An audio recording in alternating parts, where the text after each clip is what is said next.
All right, thank you for staying with me. Just like I said in my introductions earlier, it's about education, it's about the young one, it's about the future, the demography that is often called the leaders of tomorrow. And those leaders, it appears they are not on the right path, in fact, any path that can lead to leadership in the future, because a nation that has more than 20 million of its young people, children, out of school completely, and it appears that the figures is increasing, such a nation cannot say to be serious. And this is where we have found ourselves. And it is time to start talking, about frank issues, to have deep conversations about what we need to do to get out of these menace. 200 million people, 10% of that, 20 million are children that are out of school. And these are some of the issues that I'll be looking into this morning. Very interesting analysis, awkward interesting, I must say, when you see the data, some of the data that we have with us on this particular matter and the states that some of them are found from. A recent report from ICIR put out of school children in Nigeria, and the fact and figures to be 98 million out of school children in sub-Saharan Africa. Let's take it from the continent. And then 20 million out of school children in Nigeria, just like I said earlier. And, 45% of all out of school children in West Africa, are in Nigeria. That's what it means. So 118.5 million girls are out of school worldwide. Okay, 60% of Nigeria's out of school children consist of girls. It means 60% of that 20 million out of school children are girls. That's what that fact is saying. And some of the states that are affected, according to statistics, we have them here. I don't know, maybe to say sadly, but as it is, most of them, in fact, all of them are from the north, actually, from the north central, for the northwest, and for the northeast. For context, let me just put it there. Out of these out of school children, Kirby has 67.6%. 67.6. What it means is 67.6 of children in Kebbi State are out of school. That's what it means. Now, Sokoto, 66.4 children are out of school. Yobe, 62.9%. Zamfara, 61.3%. Bauchi, 55.7%. Borno, 54.2%. Jigawa, 51.1%. Gombe, 48%. Katsina, 45.9%. And Niger, 42.8%. Now, let me put into right perspective now. In Jigawa, 51.1%. That's more like half. It means 1 out of 2 children will not be in school. That's what it means. If you have 2 children, 1 of them will not be in school. 4 children, 2 of them will not be in school. 6 children, 3 of them will not be in school. And that is what we have. That's the reality of our nation. That's what we have in our hands as well. Let's move to the Southwest as well. There is a statistics that was done, especially last year, 2022 into 2023. And sadly, in the whole of the entire Southwestern state, as of 2023, the state of Delivering Spring has the highest out of school children in other states in the Southwest, talking about Lagos, Ogun, Ekiti, Ondo, and Osun itself. These are some of the things that we see. But then, to put this into right context for us and to give some explanation and what we need to do, I'll be speaking with Jacob Sule. Jacob is a lawyer by training, and then he specializes in research on education policy, children's rights to education, and the intersection between law, technology, and education. I dare say that Jacob is a recipient of the 2019 International Literacy Association Award in the US and a Global Advisory Council member of KDSL in Dubai. And of course, he has been a delegate in 2022 and 2023 to the World Bank Youth Summit, and he hosts the Human Rights Cafe virtual chat to discuss democracy, civil education, and youth inclusion. And he founded the iRead to Live initiative in Nigeria as well. He joins us from Washington, D.C. This morning. Jacob, good morning. Thank you for joining us. Good morning, Femi. Thank you for having me, and good morning to everyone listening. All right. Yeah, I know you had my introductions and you have the figures The topic of discussion this morning is the one that you are familiar with. What do you make of these statistics and our reality as a people, knowing fully well that 10% of our population are out of school? To put it in figure, 20 million out of the 200 million are not in school. This is where we are. Thank you, Femi, for the very wonderful introduction. The fact is, those statistics are very overwhelming and very disturbing. As a country, in its 60 plus years, I think we do have a lot of responsibility, both as individuals and governments, to make sure that we address this issue of continued growing out of school children. And quite frankly, it bothers me as a Nigerian, considering that one out of every three children is out of school. And if you trace the history of this menace, it would, it can be linked to the continuous ignorance and deliberate, I don't care attitude of our government, both at the local level, state, and federal level. So this challenge calls for urgent attention. By the last time that I checked, it's been more than 2 decades in which we've been struggling with these security challenges. And I think it's time for us as a country to nip this in the bud and find a way to reposition our country educational system. It's something that is worrisome. And many leaders of thought have been talking about the matter to say, what do we have in our hands? In over the weekend, former President Olusegun Obasanjo, was in Bauchi State, to do some things, some commissioning, and he spoke on that. He looked at the governor, in the face, and many persons that were there to say, these out-of-school children are waiting tools in the hands of criminals. In fact, he said these are potential Boko Haram recruits. It was that vocal. And when somebody of the stature of Olusegun Obasanjo and many persons like yourself, like myself, like many Nigerians are saying, we are talking about terrorism and banditry right now. And it doesn't appear like there's an end to it. And there is another 20 million that are out of school. Where does this put us?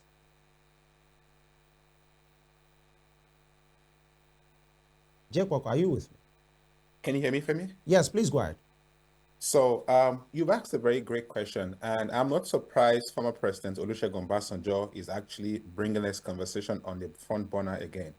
Very due respect to former president, he has been one of the very vocal voices in trying to advocate for solid and quality education in Nigeria. I'll do a little bit of history for those who are listening who probably might not understand how we got here and where we've been coming from. Boko Haram started as far back as 2002, to the best of my knowledge, as a religious group who had very strong bias and very strong reservations about Western education. As time progresses, we saw this continued chanting of saying education is haram, and in Hausa language, that means that education is forbidden. When all of this started, I mean, many of our political leaders felt it was just the regular thing because it was novel in Nigeria. Nobody has recorded issues of this kind of situation in Nigeria. And if you look at the trajectory from 2002 to 2009, we have recorded multiple and endless bombings, kidnapping, and destruction of schools, kidnap of girls. As we all know, the famous Chibok girls that were kidnapped many years ago. Prior to that time, we never had issues of this kind of thing in which we have on our hands. And tragically, when you look from 2009 to date, we have seen an increased pace of out of school children. And the question is, how did we get here as a country, and what have we been doing as a nation or as a government? The reality is the numbers in which you have in which you mentioned before getting me on board. These are statistics that we have just been able to put together. I say for you right now that there are many kids who have not been captured in that report. And this continues to ask us that how much more do we deal with data in Nigeria? And I'll give you a very short example. One of the things in which Boko Haram started with was actually fighting against enrolling the girl child in school. And then you question the narrative of these humans. Don't they have blood flowing in their system? And the reality is, for too long, we have folded our arms as a country and shied away from this whole truth.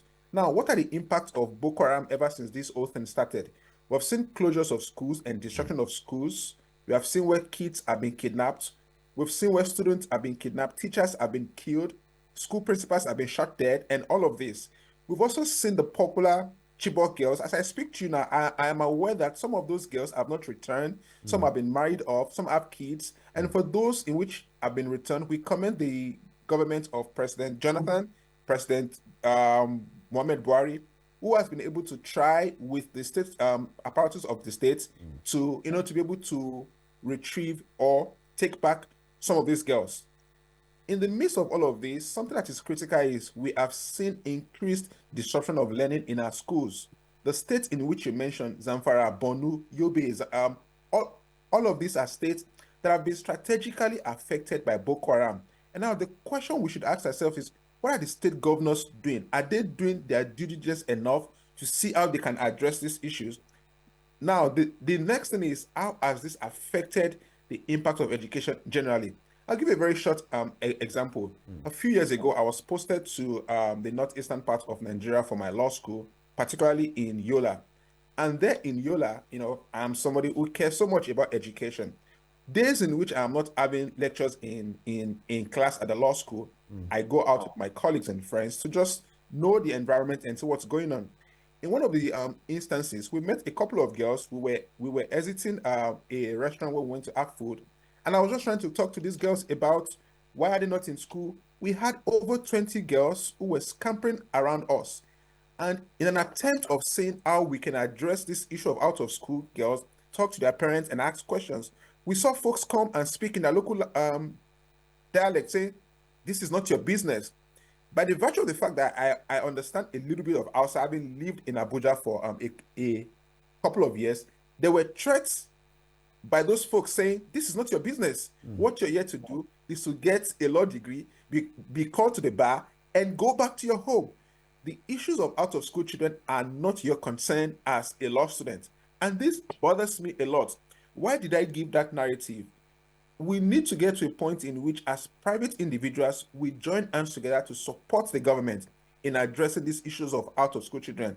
For a fact, I am not a security expert, but I understand that the challenges in which we're faced with, particularly with this issue of Boko Haram and out of school children, is something that has gone on for too long. Femi, I've been around for about 3 decades and a few years, and I can tell you that within the past 15 years, we have continued to suffer neglect in education, and this cannot continue like this. And when you talk about what is the way forward in addressing this issue, I think we need to be very critical of our states of Nigeria, and particularly education. And this is one of the reasons why I would actually give credence to the current administration of President Bola Ahmed Tinubu. We saw a little bit of increase in monies that were earmarked for education, even though these monies are falling short beyond the requirement of UNESCO, which is about 50% or thereabouts funding for education. What we saw, I think last year, was the government budgeting about 1.5 trillion naira to fund education. In the midst of all of this, we still have unaccounted number of students out of school. And if you look at the statistics of in which you shared, it is not an isolation of just the north or the south or the east. It's a general problem. And I think we need to all come together now and address that growing challenge, except or unless we're just going to continue to have and sit on a time bomb. Yeah, and we don't want that, but it appears, because we can wish it away all we want, but the reality is they are staring us at the face. We're speaking to figures and statistics this morning now, and we have it on our screen as well. The out-of-school children, this is from Statisense, a data and figure platform, 6 to 15 years out-of-school children, and this is from NMPI 2022, that's more like 2 years ago. Northern Nigeria has 13.9 million out-of-school children there. There you go, you have it on your screen. Northern Nigeria, 13.9 million naira as of 2 years ago. Southern Nigeria, 2.28 million out-of-school children. So in total, 16.2 million. That was 2 years ago. Now, the context I'm trying to paint is this. Now, this 16.2 million population, the figure that we have, is more than Rwanda as a country. The whole of Rwanda, as of 2 years ago, there were 14.1 million. Tunisia, 12.5 million. Belgium, one of the countries people are jackpot into, is 11.8 million. And our out-of-school children population is more than the entire population of that particular country, including Sweden, 10.5 million, Portugal, 10.5 million, Greece, 10.4 million, Israel, 9.76 million, UAE, a popular Dubai that people, struggle to go to, Switzerland, 8.85 million, Libya, 6.89 million, and Singapore, 5.92 million. All these countries that I've read out doesn't have the population of our out-of-school children, meaning the entire country is not up to the figure of our out-of-school children. And this is what we have in our hands. It appears like the list is growing because the security situation is not really improving. Just this morning, before you came on board, Daily Trust had that, there was abduction again in Zamfara. People are killed. People have been abducted. Now, you have spoken, Sule, Jacob, you have spoken to the security indices of that matter or indication of that particular matter. Is it the only reason? Because some will say about the economic factor, that if the parents are poor, the children might not get to go to school. And now with what we have on our hands right now, that the purchasing power of an average person has been devalued almost more than 50–60%. So where does this lead us again? But then we were talking about the economy. Some persons have made a call to say, shouldn't basic education be made free? At least the primary level, completely free, maybe to the secondary level as well. Now, let's factor in the hardship that we have on our hands on education, and if actually it might affect as well, or you just feel parents will do what they have to do to keep their children in school. Is that how it works?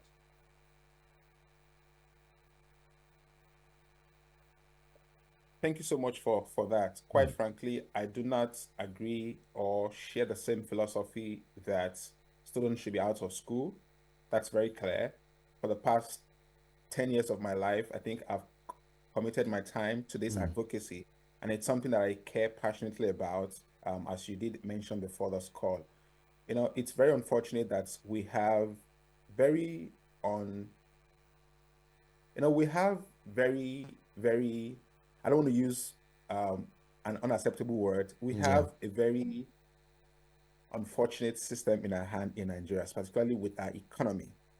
Education shouldn't be something in which we are negotiating and saying, if you can afford to go to school, you should not be able to do this. And I think Nigeria is such a really great and blessed country. I see no reason why education should not be affordable in Nigeria. Before someone like me grew up, we read in the newspapers that our parents went to school for free. Now the question is, at what time did those programs change? What is the government doing this time around? And the reality, which you said, is, the economic situation in Nigeria isn't making things looking any better. I've been privileged to go through all forms of education in Nigeria before transitioning abroad. I went to a private school, I went to a government school, both state and federal level. And I can tell you the difference between this whole system. But the reality is the purchasing power of many families have led them to a situation where they cannot even afford to send their kids to schools in which they desire to go to. And I am an advocate of saying there should be free and compulsory primary education up until maybe the senior secondary school. Why do I say this? If we miss the foundation, which is a primary school, we would continue to struggle with the basic issues of education. And how can we do this? We have so much money in Nigeria, but these monies are being held in the hands of some insignificant political elites who have continued to hold Nigeria, to ransom.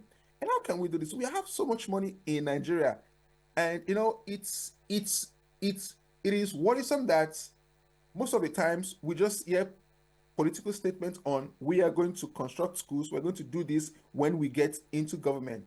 And when these things are done, when these leaders get into office, these things are not being done. I published a paper recently last year, say just a couple of weeks ago, talking about the challenges in which we have with political promises, where political leaders make promises prior to elections, and when these elections are done, they tend to have forgotten the promises in which we've made. Now, back to your question, education should not be based on how much your parents can afford for you to be able to get access to education. And if you look at the targets of the United Nations on Sustainable Development Goals, particularly Goal 4, it says by 2030, we must, as a nation, I use the word we because Nigeria was a signatory to that treaty in 2015 here in the US. It says we must by 2030 ensure that all boys and girls have access to free, quality, and equitable education. How far have we run as a country to achieve those goals? These are questions in which we need to ask ourselves. What is the budgetary allocation for education across boards? These states in which you've mentioned, we have seen governors of some of these states drive 2025 vehicles in 2024. Something that is abysmal, something in which you can't even think of. And then you begin to question the narrative of these leaders. Are they genuinely just not concerned about the state of education in Nigeria? Yeah. And also about infrastructures. How much money has the government invested on funding schools deliberately across the country? We see millions of nairas on waste and means, which nobody can question.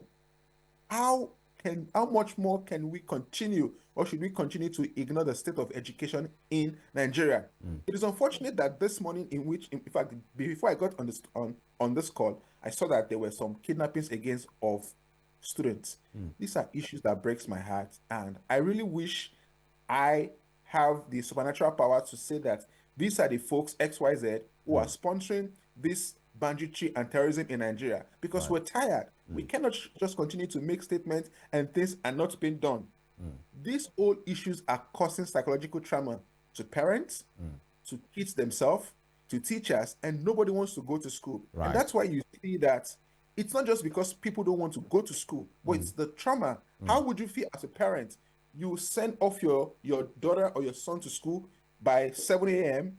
and by 1:30 p.m. you got a strange call from school saying, "Oh, we're sorry, we can't find your daughter." So these are issues in which we need to battle with. And I think it's time for us as a people, as a nation, to come together and see how we can safeguard our schools. All I've right. read in multiple papers where we see so many funds being held on national TV. We are donating X amount of billion naira to fund education. And at the end of the day, those monies just die a natural death. Nobody is asking question, where are this money going to? How much is being built and all of that. Just a few days ago, you would see that from the north, I think it was in Kaduna, one of a social media critic in Kaduna shared a story of how as little as 10 million naira was used to reconstruct schools in those regions. And now, if that same money were actually budgeted to government contractors, trust me, we're not going to even see the foundation of that building. Why am I making this analysis? Is that there is a need for us now as a country, as a people, to actually pay attention to education and see how we can make that sector, sweet. I say something. If not education, I probably think maybe I'll be in some one state in Southwest now, maybe trying to read newspapers with everyone and trying to argue. But we cannot overemphasize the beauty and importance of education. And I call on the government, both at the local, state, and federal level, to make sure that we all come together and address this issue of out of school children. It is a national embarrassment on our ends. And I hope that we can all continue to work together and see how we can enforce policies. When I say enforce, I use that word carefully because Nigeria has great policies when it comes to education, with reference from the constitution that says if even though there's this perception that education is not a fundamental human right, but we have since moved away from that narrative. And I think if we begin to have these conversations and hold government accountable, I think we may not ideally be able to reduce the entire number of out of school children. But if we have these frank conversations, I'm sure that we will be able to work assiduously to reduce the growing out of school children and see a way to stem to address the challenge and Yeah. have very affordable situations where we can have kids go go back to school, and you and I are not worried about the safety of our kids. Thank you. Right, very well. Before we round it off with you, let's speak to the priority, of people in power, policies of government, what they'd rather spend money on, what's is topmost on their, list. I'll give you some examples because I said we are speaking to facts this morning, and two states, just for example, Kirby, according to some platforms, has the highest 67.6. I think arguably with Sokoto, by the way, 67.6. Sokoto has 66.4% of its children, being out of school, and then Zamfara. These are states that are, the same, not too far from one another, especially if you start from Kirby, you move to Sokoto, and then you move to Zamfara, and then Katsina, and then you go to Kaduna State. Now, these three states, Zamfara 61.3%, Sokoto 66.4%, Kirby 67.6%. I dare say, in 2018, and these are verifiable facts, in 2018, it was reported by Punch newspaper that Zamfara, presented only 28 candidates for its common entrance exam. A state had only 28 candidates. That was in 2018. 28 pupils wrote common entrance in that particular state. Now, fast forward, the same Zamfara state in 2022, 4 years later, 2022, was reported by Premium Times newspaper, Channels Television, many news outlets, that the governor then, Bello Matawale, distributed 260 cars to traditional rulers. 260 brand new cars, luxury cars to traditional rulers. And away from that, talking about Kebbi State, which is possibly arguably the state joined rather by Sokoto, and those two states are competing for the state with the highest out of school children. Just this year, it was reported by Punch newspaper, 3rd of October, that the state governor there, that's Governor Nasir Idris, handed over 4 Toyota Land Cruiser vehicles to 4 first-class emirs in the state. A state with virtually the highest out-of-school children, the government chose to hand over 4 SUVs, luxury cars, to traditional rulers from different, emirates in that state. We are speaking to priority. How do we get the people in power to get it right? Because they'd rather spend on buying cars, building new state secretariats, using the money to send people to pilgrimage. And these are some of the things. And it's not even about party. Sometimes it looks like it's just a political class and not having it. But by the way, sometimes you get to see these governors, these state executives, these cabinet members post for pictures, with their children when they are having convocations outside of the country. And people will keep asking if actually the people and the system in which your children are enjoying don't pay priority, don't place priority on the education. Will you be sending them there and be taking pictures with them? How about people here? I want you to speak to the priority, and how can we, the people, get the political class to do what is right and spend and maintain our education?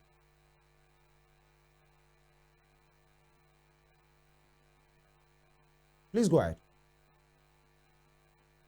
Can you hear me, Femi? Yes, please go ahead. Thank you so much. I think it is very sad and very disturbing that we have the political elite, especially elected leaders, seems not to care about the priority of education. And I so much admire the statistics in which you've given, from Zamfara to all of this state, Kebbi, in which you've mentioned.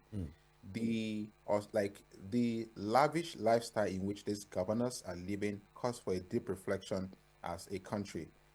And quite frankly, I think it is time for us to begin to ask questions and actually take those people into account. Interestingly, the only language in which the government and elected officials understand in Nigeria is protest. And truly, it is very sad at this time that we have governors whose priority are not education. Look at the fantastic analysis in which you make. Our governors would rather spend millions of dollars, I beg your pardon, naira, to fund the jamborees of our traditional rulers with due respect to them, and then neglects the basic thing of our communities and our state. And I think it's time also for our traditional leaders to actually start to actually take the roles in which they should take. Why should a traditional ruler be accepting a vehicle cost millions of dollars and kits in which the traditional ruler is supposedly to take rule after out of school? And this goes to our culture as a people on being responsible as a nation. For for God's sake, which parent would choose to buy a 2024 SUV when his kids or our kids are not in school?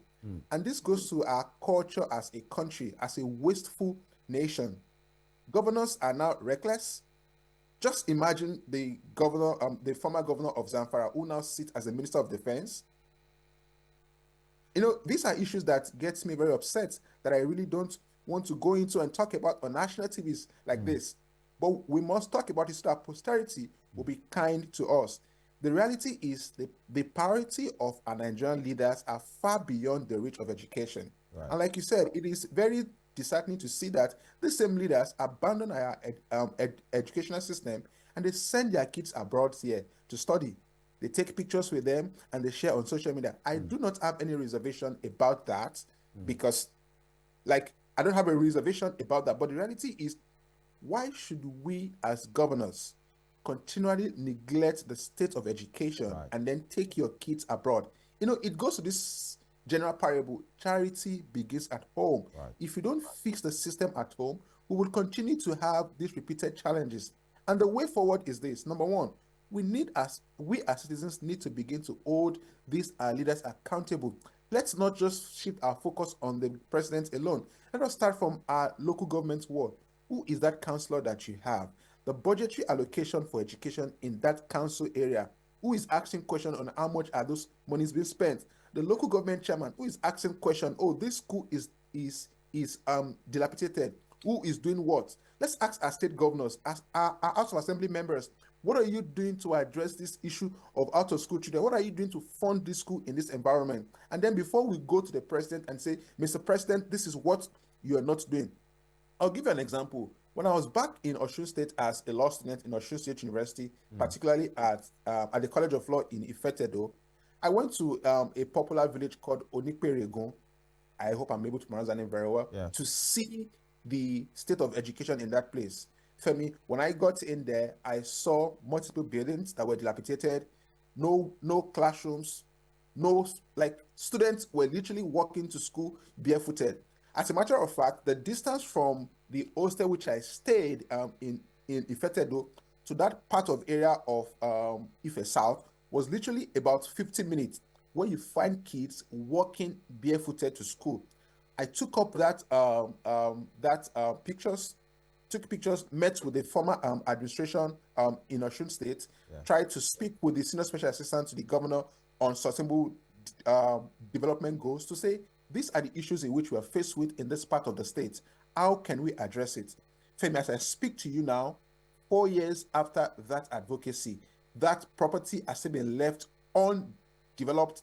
And when you ask government will tell you, after all, you're not from the state. What is your business with education there? So for me, these are issues that bothers me, and I think we need to, I can't keep repeating this. We have a duty on our hands. All right. Where government has failed, as individuals, I think we have to come together Right. collectively to see how we can address these issues of out of school children. I care deeply about Nigeria. Yeah. I care deeply about the state of education, and I do hope that someday we can boast and say that we no longer have out of school children in Nigeria, but we do have quality and solid educational structures that can help our kids and our unborn generation in which we have in our great country. Thank you. All right. Thank you very much, Jacob Sule. It's been a pleasure speaking with you, a lawyer, and of course, the convener of the iRead to Live initiative. He has joined us, speaking with us from Washington, D.C. Thank you for your time.